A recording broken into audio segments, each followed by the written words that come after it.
Selamat pagi, Salam. Alkitab mengatakan seperti ini. Pada saat kamu tahu kebenaran, kebenaran itu yang memerdekakan kamu. Ada satu pengertian yang membuat kita merasa selalu masih ada yang kurang dalam diri kita. Pengertian ini seperti ini. Dalam buku Yohanes dikatakan, di luar Tuhan kita tidak bisa berbuat apa-apa. Kesimpulannya, kita ini nol. Dan itu sebenarnya dituliskan juga dalam buku Galatia. Kaku telah mati oleh hukum Taurat. Dalam pemikiran kita selama ini adalah kita akan diperbaharui.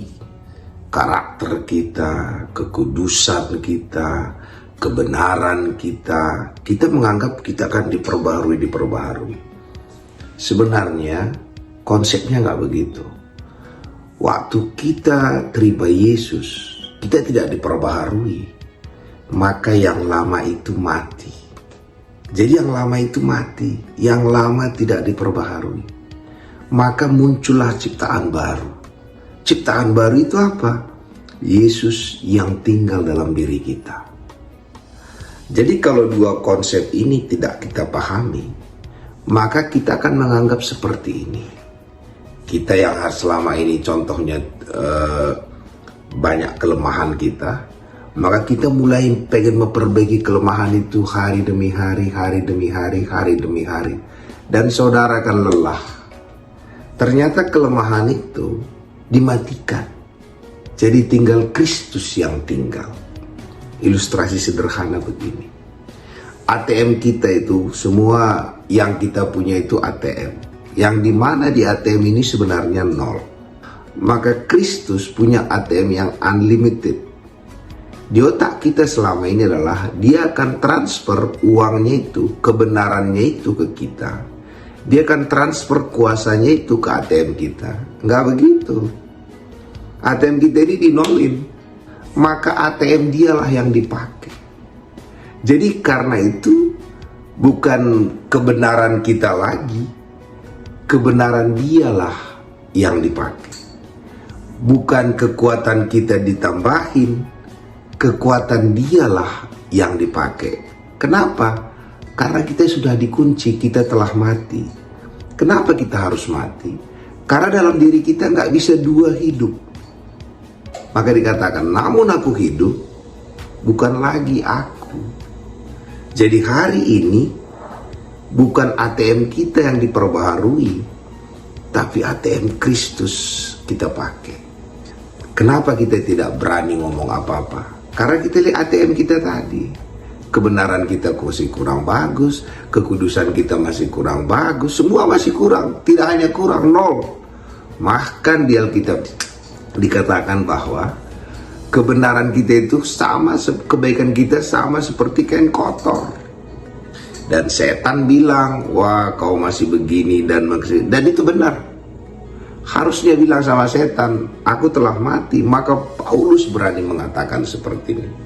Dalam diriku sebagai manusia, tidak ada yang baik. Tidak ada yang baik. Jadi hari ini, kenapa kita selalu masih takut? Karena kita lihat diri kita. Kita telah mati. Dan yang tinggal dalam diri kita adalah Yesus. Seperti ini. Waktu Yesus ada di kandungan Maria, Maria tidak powerful, Maria tidak berkuasa, Maria tetap Maria. Yang hebat itu Kristus. Kita juga sama.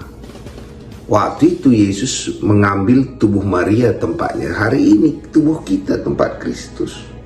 Jadi kita hanya menyalurkan Kristus saja, bukan kita yang hebat itu. Di sini kalau kita merasa kita yang harus lebih hebat, tidak akan. Kita akan selalu merasa bersalah, merasa kurang layak, kurang mampu. Ilustrasi yang kedua. Istana raja dan raja. Mana yang penting? Rajanya.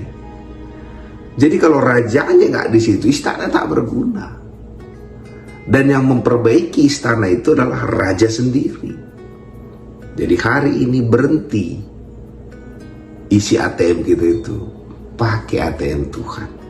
maka kita katakan dialah kebenaran kita, dialah sukacita kita, dialah damai sejahtera kita. Maka dalam buku Matius dikatakan segala kuasa ada di tangan Kristus dan dia tidak transfer kuasa itu. Dan aku menyertai engkau. Dan waktu kita berdoa kita pakai ATM-nya dalam nama Yesus. Pagi hari ini sadarkan dirimu, engkau telah mati. Tapi ada Allah yang hidup dalam dirimu. Dialah yang bekerja. Dialah yang mengangkatkan kita. Dialah yang melakukan segalanya bagi kita. Bagian kita adalah percaya saja. Kenapa kita percaya saja? Karena memang kita telah mati. Kita tidak bisa berbuat apa-apa lagi. Terpuji nama Tuhan.